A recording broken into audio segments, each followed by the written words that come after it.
Bonjour à tous. Que Dieu vous bénisse. Je m'appelle Frère Jess de Jang. Je suis l'un des serviteurs par l'installateur de l'horaire. Oui, nous sommes en cadre de la mère de ministries. L'église à l'Imokoro a pu devenir ça qui pour les Bakolo Banapa et Azabé. Car il y a une mission dans le royaume de Dieu. C'est pour cela que nous dans le Seigneur, au Seigneur Dieu, pour nous garder pour la mission gratuitement, pour émaner nos assemblées à vous, Seigneur, pour les. Et là, on peut, dans mon côté, là, le mot avec l'homme de Dieu et Félix de Christ, à la ligne, moi, pour avoir serviteur, la 4 serviteurs dans l'assemblée, tout travail. Donc, nous sommes allés, nous allons partager et vous pouvez émaner nos assemblées à vous, la mission. On a bien été vite. Qui même pour ça, on peut que Seigneur le titre la Seigneur dans un lieu de la mission, puis dans un mot de mission de Jésus-Christ. Amen. Libre Félix. Bonjour, bien-aimés le Seigneur. Si nous sommes ici, c'est pour partager avec vous un thème autre intitulé en mot quand tu seras vieux, c'est un autre qui te sèmera et t'amènera là où tu ne voudras pas. Sans plus tarder, vu que nous n'avons pas trop de temps, on va essayer de lire la parole du Seigneur. Nous sommes dans le livre de Jean, chapitre 21, le verset 28. Elle me dit, en vérité, je te le dis, quand tu étais plus jeune, tu mettais toi-même ta ceinture et tu allais où tu voulais. Mais quand tu seras vieux, tu tendras tes mains et c'est un autre qui attachera ta ceinture et te conduira où tu ne voudras pas. La version que vous avez lue, c'est un peu différent de la version Louis II.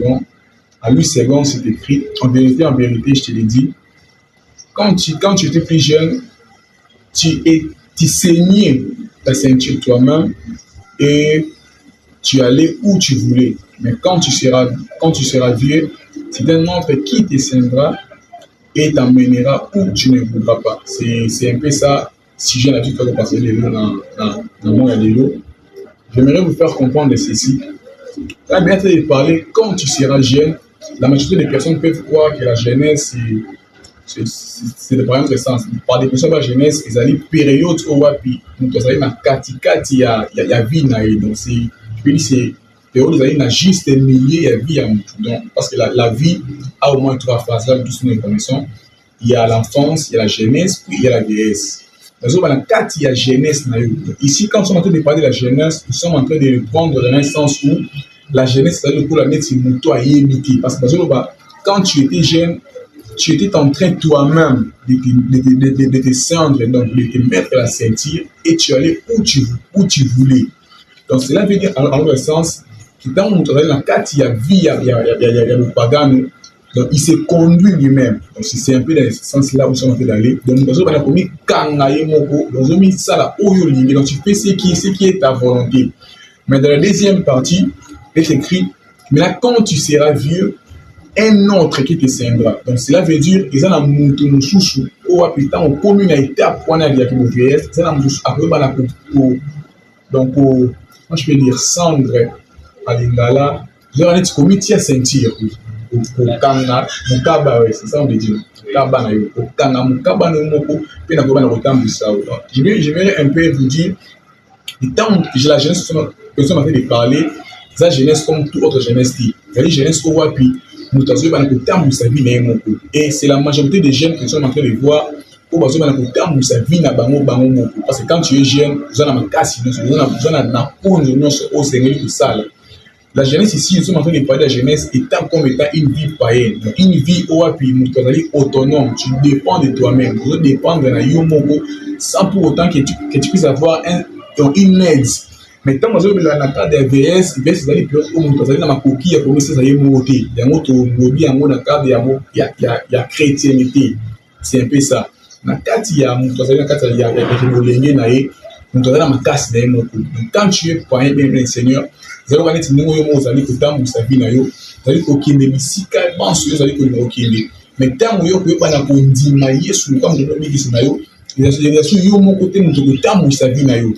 Donc moi j'aimerais juste introduire tiens pour être une seule dans Zambie ministre Dieu Mori mais ya ko ba ko continuer na bino ko limbo sa vie na malande nyonso po ezali tant moto ko ba na kozala na taxe ya vieillesse na ye. Moi je vous parlerai de la jeunesse comme étant une période où on peut comme temps sa vie na ye mon coup.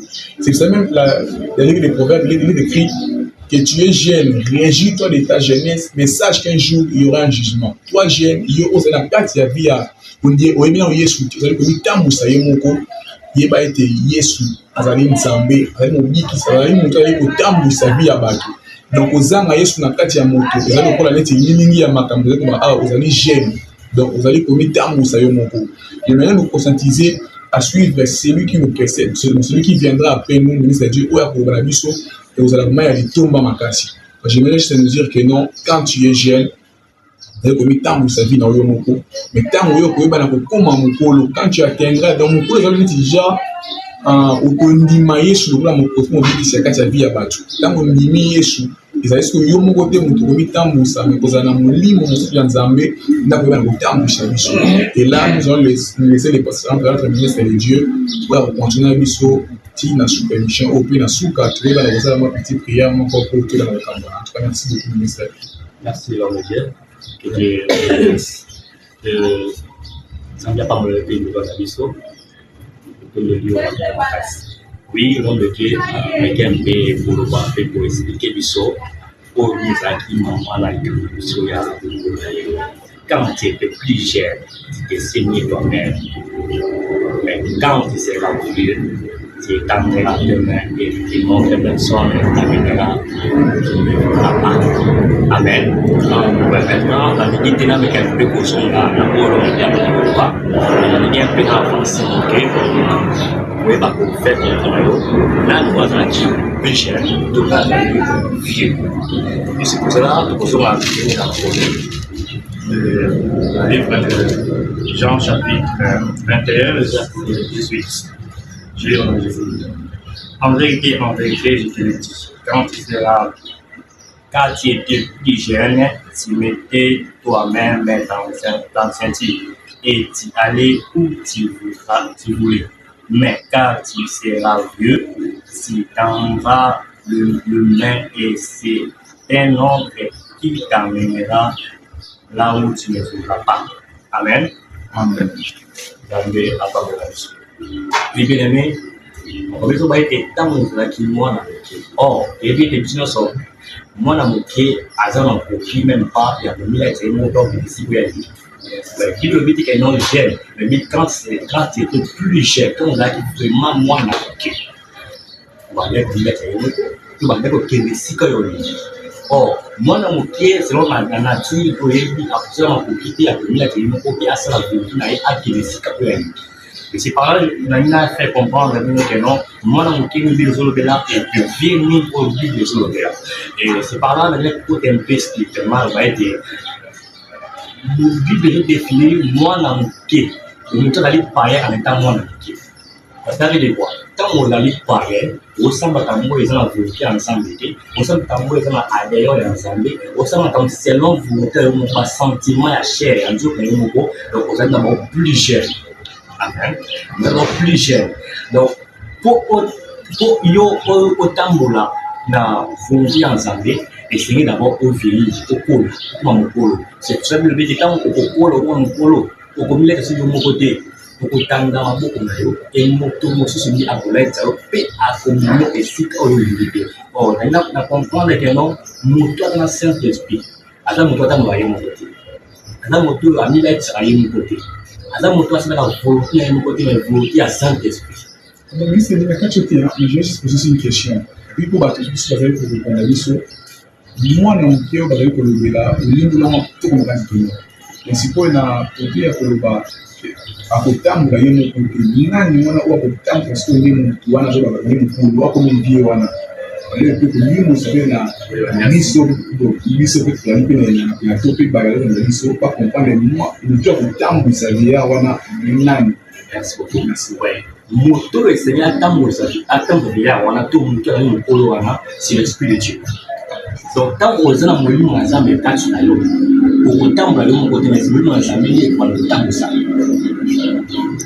je pense que c'est clair donc molimo na Nzambe nde ekoka kotambusa yo ina komema yo esika oyo olingi te ekomema yo